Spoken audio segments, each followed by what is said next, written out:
Hello hi friends, ಎಲ್ಲ ಹೇಗಿದ್ದೀರಾ? ಎಲ್ಲ ಚೆನ್ನಾಗಿದ್ದೀರಾ? ತುಂಬ ದಿನ ಆದಮೇಲೆ ಬ್ಲಾಗ್ ಹಾಕ್ತಾಯಿದ್ದೀನಿ. ಯಾಕೆಂದರೆ ನಮ್ಮ ಹುಷಾರು ಯಾರಿಗೂ ಬೇಡ ಅನಿಸುತ್ತೆ. ಇದನ್ನೆಲ್ಲ ವೀಡಿಯೋ ಮಾಡ್ತಾ ಇರೋದು ನನ್ನ ಮಗ, ನಾನಲ್ಲ. ನನಗೆ ಇಷ್ಟು ಕಮ್ಮಿ ಆಗಿದೆ ಅಂತಲೇ ಗೊತ್ತಿರಲಿಲ್ಲ. ಯಾಕೆಂದರೆ ಇಷ್ಟು ಇದನ್ನೆಲ್ಲ ರೆಕಾರ್ಡ್ ಮಾಡಿರೋ ನನ್ನ ಮಗನೇ ದೊಡ್ಡವನು. ಇಷ್ಟು ಕಮ್ಮಿ ಆಗೈತೆ ಅಂತ ಅಂದ್ಕೊಂಡಿರಲಿಲ್ಲ. ಏಕೆಂದರೆ ನಾನು ಒಂದು ಸ್ವಲ್ಪ ನನ್ನ ಬಗ್ಗೆನೇ ಕೇರ್ ತಗೋಬೇಕಾಯಿತು. ನಾನು ಲೇಸಿ ಮಾಡಿದ್ದು ನನ್ನ ತಪ್ಪಾಯಿತು. ಏಕೆ ಮೊದಲು ಆಗಿತ್ತು ಇದೇ ಥರ, ಇದು ಅಲ್ಲೇ 3ನೇ ಸತಿ ಈ ಥರ ಆಗಿರೋದು. ನನಗೆ ಯಾವ ಸಿಮ್ಟಮ್ಸು ಅಂತ ಗೊತ್ತಿತ್ತು. ಆ ಸಿಮ್ಟಮ್ಸ್ ಬಂದರೂ ಹಾಕಿಸ್ಕೊಳೋರು ಯಾರು, ಅದನ್ನು ಚುಚ್ಚಿಸ್ಕೊಳೋರು ಯಾರು ಅಂತೇಳಿ ಜರತ್ನೆ ಮಾಡ್ಕೊಂಡು ಈ ಥರ ಮಾಡ್ಕೊಂಡು, ಇದು ನನ್ನ ಬಾಡಿಗೆ ಹಿಡಿಯೋದಿಲ್ಲ. ತಿರ್ಗಾ ಮತ್ತೆ ಅದೇ ಥರ ಇವನಿಗೂ ಫೀವರ್ ಐತೆ. 8 ದಿನ ಆಗೈತೆ, ಹೋಗಿಲ್ಲ. ಇವನು JCP ತಗೊಂತಾನಂತೆ. 100 ರೂಪಾಯಿ ಇಸ್ಕೊಂಡು ನಾನು ಪಕ್ಕದಲ್ಲಿರೋ JCP ತಗೊಂತೀನಿ ಅಂತ ಹೇಳ್ತಾನೆ. ಇಲ್ಲಪ್ಪ, ಅದು 35 ಲಕ್ಷ, ನಿಂಗೆ 100 ರೂಪಾಯಿ JCP ಕೊಡ್ತಾರಾ? ಬೇಡ ಕಣೋ, ಕೊಡು ದುಡ್ಡು ಅಂತಂದರೆ ಹಾಸ್ಪಿಟಲಿಗೆ ಕರ್ಕೊಂಡು ಹೊರಟಿದ್ದೀವಿ ನಾನು ನಮ್ಮನೆಯವರು. ಮತ್ತೆ ಕೊಡೋದಿಲ್ಲ, ನಾನು JCP ತಗೊತೀನಿ ಅಂತ ಹೇಳ್ತಾನೆ. 8 ದಿನ ಆಗೈತೆ, ಕಳ್ಸೋಕ್ಕಾಗಿಲ್ಲ. ಅವ್ರಿಗೆ ಹೇಳ್ಬಿಟ್ಟು ಮ್ಯಾಮ್ಗೆ ರಜಾ ಹಾಕ್ಸಿದ್ವಿ. ಫುಲ್ಲು ಫೀವರು, ಬೆಳಗ್ಗೆ ಸಾಯಂಕಾಲ ಮತ್ತು ಬಾಟ್ಲಿ ಹಾಕಿಸ್ಲೇಬೇಕು. ಸೂಜಿ ಕೈಲಿದೆ. ಇದನ್ನೆಲ್ಲ ನೋಡ್ತಿದ್ರೆ ಒಂಥರ ಹಿಂಸೆ ಅನಿಸುತ್ತೆ. ಏಕೆಂದರೆ ನನಗೆ ಚುಚ್ಚಿಸ್ಕೊಳಕ್ಕಾಗ್ದಲೇ ನಾನು ಜೆರೆತ್ಕೊಂಡು ನಾನೇ ಇಷ್ಟು ನೋವು ತಿಂದೆ. ಆದರೆ ಇದ್ರಾಗೆ ಈ ವಯಸ್ಸಿಗೆ ಹಿಂಗೆ ಹಾಕಿಸ್ಬೇಕು ಅಂತಂದರೆ ಫುಲ್ಲು ಕೆಮ್ಮು ಅಂದರೆ ಉಸಿರು ತಿರುಗಿಸ್ತಿರ್ಲಿಲ್ಲ, ಅಷ್ಟು ಕೆಮ್ಮು. ಮತ್ತು ಜಾಸ್ತಿ ಹಠ ಮಾಡಿಬಿಟ್ಟ ಅದನ್ನ ಹಾಕಿಸ್ಕೊಳಕ್ಕೆ. ಬ್ಲಡ್ಡೆಲ್ಲ ಬಂದುಬಿಡ್ತು. ಅವ್ನಿಗೇನೋ ಮಾಡ್ತಾರೆ ಅನ್ನೋದೊಂದು ಭಯ. ಆದರೆ ನಮಗೆ ಹಾಕಿಸ್ಕೊಳ್ಳಿ, ಕಮ್ಮಿ ಆಗಲಿ ಅನ್ನೋದು ನಮಗೆ. ಮಕ್ಕಳನ್ನ ಮೇಂಟೈನ್ ಮಾಡೋದು ತುಂಬ ಕಷ್ಟ ಐತೆ. ನನಗಂತೂ ಇದನ್ನೆಲ್ಲ ನೋಡಿ ಹಿಂಸೆ, ಯಾಕಪ್ಪ ದೇವ್ರೆ, ಯಾವುದಕ್ಕೆ ಅಷ್ಟು ದೃಷ್ಟಿ ಬಿತ್ತು ಅಂತ ಅನ್ನಿಸ್ಬಿಡ್ತು. ಆಗೋದಿಲ್ಲ. ಹಾಗೆ ತೊಟ್ಟಿ ಮಲಗಿಸ್ಕೊಂಡು ಹೆವಿ ಜ್ವರ ಫ್ರೆಂಡ್ಸ್, ಯಪ್ಪ ಆಗೋದೇ ಇಲ್ಲ. ಹಾಗೆಯೇ ಅವ್ರು ಹೇಳಿದ್ರು, ಇದು ಸೂಜಿ ಹಾಕ್ಬಿಡೋಣ, ಡೈಲಿ ಚುಚ್ಚಿದ್ರೆ ಅಳ್ತಾನೆ ಅಂತ. ಸರಿ ಆಯಿತು ಅಂತ ಸರಿ ಅಲ್ಲಿಂದ ಕರ್ಕೊಂಬಂದ್ವಿ. ನಾನು ಆಟ ಆಡಲೇಬೇಕು, ನಾನು ಇರೋದೇ ಇಲ್ಲ. ಎಷ್ಟೊತ್ತು ಆಡೋ ಮಕ್ಕಳನ್ನ ಇಷ್ಟೊತ್ತು ಅಂತ ಒಳಗೆ ಕೂರಿಸ್ಕೊಳಕ್ಕಾಗುತ್ತೆ? ಹಂಗೂ ಆಟ ಮಾಡ್ತಾನೆ. ಏನು ಕೆಲಸ ಮಾಡೋಕ್ಕೂ ನನ್ನ ಕೆಲಸ ಮಾಡೋಕ್ಕೆ ಬಿಡೋದಿಲ್ಲ. ನಂಗೆ ಕೆಲಸ ಮಾಡಲಿಲ್ಲ ಅಂದ್ರೆ ಆಗೋದಿಲ್ಲ. ಹಾಗೆಯೇ ಇಲ್ಲಿ ನೋಡಿ, ನಾನು ಮಣ್ಣು ತಂದು ಸುರಿಯಿರಿ ಅಂತಂದೆ. ನಮ್ಮ ಮನೆಯವ್ರು ಕೂಡ ಮನೆ ಪಕ್ಕನೇ ಮಣ್ಣು ತಂದು ಸುರಿದ್ರು. ಇಲ್ಲೇ ಆಟ ಆಡು ಅಂತೇಳಿ, ಇಲ್ಲೇ ನೋಡ್ಕೊ ಅಂತೇಳಿ ನಾನು ಕೆಲಸ ಮಾಡ್ಕೊಬೋದು. ದೊಡ್ಡನಿದ್ದಾನೆ, ಅದಕ್ಕೆ ಆ ಹುಡುಗರನ್ನೆಲ್ಲ ಕರಿತಾಯಿದ್ದೀನಿ, ಬನ್ನಿ ಇಲ್ಲೇ, ನೀವು ಇಲ್ಲೇ ಆಟ ಆಡಿ, ಅವನು ಆಟ ಆಡ್ತಾನೆ ಅಂತೇಳಿ.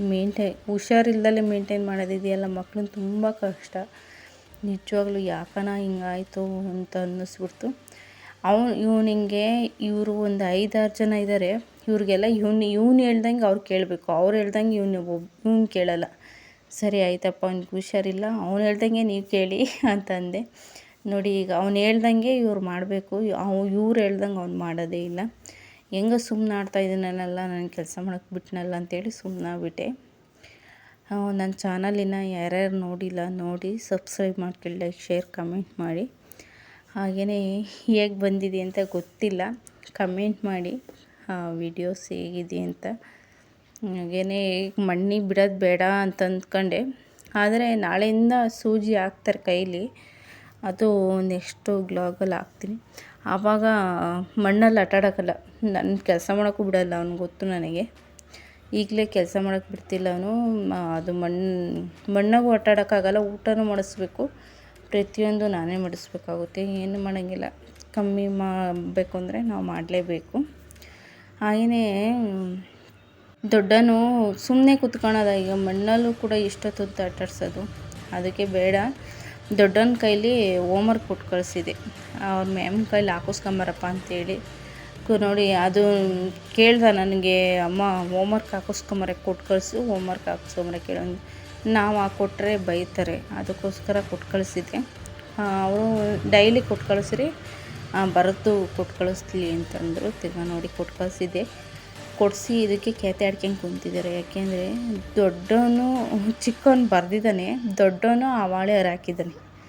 ಅದು ತಪ್ಪಾಗೈತೆ ಅಂತ ಅಳ್ಸೋಕ್ಕೋಗಿ ಮಿಸ್ಟೇಕಾಗಿ ಹಿಂಗಂದಿದ್ದಾನೆ, ಹರಿದೋಗೈತಿ. ನೋಡಿ, ಇವನು ಅಳ್ತಾ ಇದ್ದಾನೆ. ನಿಜವಾಗ್ಲೂ ಈ ಮಕ್ಕಳು ಮೇಂಟೈನ್ ಮಾಡೋದು ತುಂಬ ಕಷ್ಟ. ಏನು ಮಾಡೋಕ್ಕಾಗಲ್ಲ. ಸರಿ ಆಯಿತು ಬಿಡು ಅಂತೇಳಿ ಅಂಟಾಕಕ್ಕೆ ಹೋದರೆ ಹಿಂದಣಿನೊಳಗೆ ಅಂಟ್ಕೊಳುತ್ತೆ. ತಿರ್ಗಾ ಸರಿ ಆಯಿತು ಅಂತೇಳಿ ಸ್ಟೆಪ್ಲರ್ ಹೊಡೆದು ಎತ್ತಿಕ್ತೆ. ಹಾಗೆಯೇ ದೊಡ್ಡವನ ಕೈಲಿ ಕೊಟ್ಟು ಕಳಿಸ್ತೀನಿ. ತಿರ್ಗಾ ಹೋಮ್ವರ್ಕ್ ಹಾಕ್ಸ್ಕೊಂಡು ನೆನ್ನೆ ಕೊಟ್ಟು ಕಳಿಸಿದ್ದೆ. ಗುಡ್ ಅಂತ ಕಟ್ಟು ಕಳಿಸಿದ್ದಾರೆ. ಪ್ರತಿಯೊಂದು ಗುಡ್ ಹಾಕ್ತಾರೆ ಅವನಿಗೆ. ಚೆನ್ನಾಗಿ ಬರೀತಾನೆ, ಚೆನ್ನಾಗಿ ಇಂಟ್ರೆಸ್ಟಾಗಿ ಓದ್ತಾನೆ. ಆದರೆ ಇನ್ನು ಏನೂ ಕೆಲಸ ಕೂಡ ಮುಟ್ಟಿಲ್ಲ. ಏಕೆಂದರೆ ಇವನು ಮೇಂಟೈನ್ ಮಾಡೋದ್ರಾಗೆ ನನಗೆ ಆಗ್ತಾನೇ ಐತೆ. ಅದರಿಂದ ಇನ್ನೂ ಕೆಲಸ ಮಾಡಬೇಕು. ಹಾಗೆಯೇ ಎತ್ಕೊಂಡು ತಿರ್ಗಾ ಕಮ್ಮಿ ಆಗಿದ್ದ ಜ್ವರ ತಿರ್ಗಾ ಜಾಸ್ತಿ ಆಯಿತು. ತಿರ್ಗಾ ಎತ್ಕೊಂಡು ಏನು ಮಾಡೋದು ಅಂತಿದ್ದೆ. ಅಷ್ಟೊತ್ತಿಗೆ ನೋಡಿ ಇಟಾಚಿ ಬಂತು. ತೋರಿಸ್ಕೊಂಡು ನಿಂತಿದ್ದೀನಿ. ಅದು ಮೋರಿನೆಲ್ಲ ಕ್ಲೀನ್ ಮಾಡ್ತಾಯಿದ್ದೆ. ಇಂಥದ್ದಾದರೆ ಚೆನ್ನಾಗಿ ನೋಡ್ತಾನೆ, ಸುಮ್ಮನೆ ಇರ್ತಾನೆ. ಏನೇ ಕಷ್ಟ ಆದರೂ ಸುಮ್ಮನೆ ಇಟ್ಬಿಡ್ತಾನೆ. ಹಾಗೆಯೇ ಮಲಗಿಸಿ ಮಿಷಿನಿಗೆ ಬಟ್ಟೆ ಹಾಕಬೇಕು. ಬಟ್ಟೆ ಕೂಡ ತೊಳೆದಿಲ್ಲ, ಹಂಗೆ ಇತ್ತು. ಮಿಷಿನ್ಗೆ ಹಾಕೋಣ ಅಂತ ಅಂದ್ಕೊಂಡಿದ್ದೀನಿ. ಹಾಕ್ತೀನ, ಎದ್ದೊಳ್ತಾನ, ಏನು ಮಾಡ್ತಾನೋ ಗೊತ್ತಿಲ್ಲ. ಮಿಷನ್ ಇರೋದ್ರಿಂದ ಸ್ವಲ್ಪ ಫ್ರೀ ಅನಿಸುತ್ತೆ. ಏನಾದರೂ ಕೈಲಿ ಒಗೆಯೋದಾಗಿದ್ರೆ ನಿಜವಾಗ್ಲೂ ಆಗ್ತಾನೆ ಇರಲಿಲ್ಲ. ತುಂಬಾ ರಿಸ್ಕ್ ಆಗೋದು. ಏಕೆಂದರೆ ಕೈಲಿ ನಾನು 2 ಒಗೆಯೋತ್ತಿಗೆ ಎದ್ದೇಳ್ತೇನೆ. ಇಲ್ಲಿ ಮಿಷಿನ್ಗೆ ಹಾಕ್ಬಿಟ್ಟು ನನ್ನ ಕೆಲಸ ಏನಾಯಿತು ಮಾಡ್ಕೊಬೋದು, ಬೇಗನೆ ಆಗುತ್ತೆ. ಇದು ನನಗೆ ಹುಷಾರಿಲ್ಲದ ಕಾರಣ ತಂದಿದ್ದು.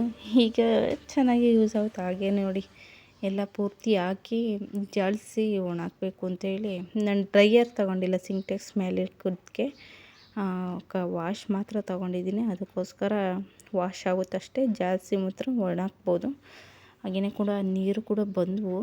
ಅಷ್ಟೊತ್ತಿಗೆ ನೀರು ಕೂಡ ಜಾಲ್ಸೋಣ ಅಂತೇಳಿ ಎತ್ತಿಡ್ತಾಯಿದ್ದೀನಿ. ಇವನ್ನೆಲ್ಲ ಜಾಲಿಸಿ ಒಣಾಕೋ ಅಷ್ಟೊತ್ತಿಗೆ ಮೋಡ ಆಗುತ್ತೆ. ಮೋಡ ಆಗಿ ಮಾಡೋ ಥರ ಬರುತ್ತೆ. ಅದು ಆಗೋದೇ ಇಲ್ಲ. ಹಾಗೆಯೇ ನೋಡಿ ನನ್ನ ಎಡವಟ್ಟು ಏನೋ ಗೊತ್ತಿಲ್ಲ. ಎಲ್ಲ ಕಟ್ಟಿ ಒಣಾಕ್ತೆ ಬಟ್ಟೆನೆಲ್ಲ. ಈ ದಾರ ಕಿತ್ಕೊಂಡೇ ಹೋಗ್ಬಿಡೋಣ, ತಿರ್ಗಾ ಮತ್ತೆ ಜಾಲ ಹಾಕೊಂಡಂಗಾಯಿತು. ಪೂರ್ತಿ ಎಲ್ಲ ಕಿತ್ಕೊಂಡೋಯ್ತು. ನಾನು JCB ಕಟ್ಟಿದ್ದೆ. ಈಗೂ ಮಾಡ್ತಾರ ಅನ್ನೋದು ನೋಡಿ. ಅಲ್ಲೆಲ್ಲ ಒಣಾಕಿದ್ದೀನಿ. ಹೆವಿ ಬಟ್ಟೆ ಇತ್ತು, ಫುಲ್ಲು ಎಲ್ಲ ಒಣಾಕಿದ್ದೀನಿ.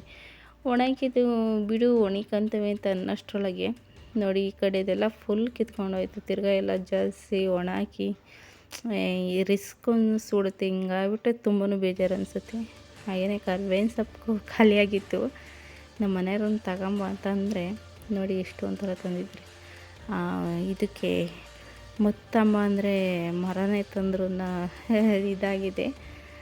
ನಾನು ಇದಷ್ಟು ಮಡಿಕೊಂಡ್ರೆ ಇದು ಇರೋದು ಇಲ್ಲ. ಸ್ಪಿಡ್ಜಿದ್ದಿದ್ರೆ ಸರಿಯಾಗೋದು. ಇಲ್ಲದ ಕಾರಣ ಇದು ಸರಿಯಾಗೋದಿಲ್ಲ ಅಂತೇಳಿ ನಾನು ಇದನ್ನು 4 ಮನೆಗೆ ಕೊಟ್ಟೆ. ಇಲ್ಲಿ ನೋಡಿ ದೊಡ್ಡವನು ಈ ಥರ ಚುಚ್ಚಿಸ್ಕೊಂಡು ಆಟಾಡ್ತಾನೆ ಈ ಗೊಂಬಿಗೆ.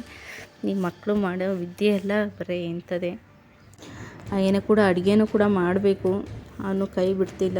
ನಮ್ಮ ಮನೆಯವರೆಲ್ಲ ಹೋಗಿದ್ದಾರೆ, ಬರೋ ತನಕ ವೆಯ್ಟ್ ಮಾಡಬೇಕು. ವೆಯ್ಟ್ ಮಾಡೋಕ್ಕೋಸ್ಕರ ಅಲ್ಲಿ ಇಟ್ಟಿದ್ದೀನಿ ಕರಿಬೇವಿನ ಸೊಪ್ಪು. ಹಾಗೆಯೇ ನೋಡಿ ಸಂಜೆ ಹೊತ್ತು ಚಳಿ, ಹೆವಿ ಚಳಿ. ಆದರೂ ಮಳೆ ಆಗಲಿ ಬಿಸಿಲಾಗಲಿ ಚಳಿ ಆಗಲಿ ಕಾಯಲೇಬೇಕು ಕುರಿಯ. ಇದೆಲ್ಲ ಹಳ್ಳಿ ಕಡೆ ನೋಡೋಕ್ಕೆ ಸಿಗೋದು ತುಂಬ ಖುಷಿಯಾಗುತ್ತೆ. ಸಿಟಿಗಳಲ್ಲಿ ಏನೂ ಸಿಗೋದಿಲ್ಲ ನೋಡೋಕ್ಕೆ. ಪಾಪ ಅವ್ರಿಗೆ ಹೆವಿ ಚಳಿ, ಮಳೆ ಬೇರೆ ಉದುರ್ತೈತೆ ಒಂದೊಂದು. ಆದರೂ ನೋಡಿ ಅವ್ರು ಕಾಯಲೇಬೇಕು. ಏಕೆಂದರೆ ಜೀವನ ಅದರಿಂದ ನಡೆಯೋದ್ರಿಂದ ಏನಾದರೂ ಪರವಾಗಿಲ್ಲ ಮಾಡಲೇಬೇಕು ಅನ್ನೋದು ಇದ್ದೇ ಇರುತ್ತೆ.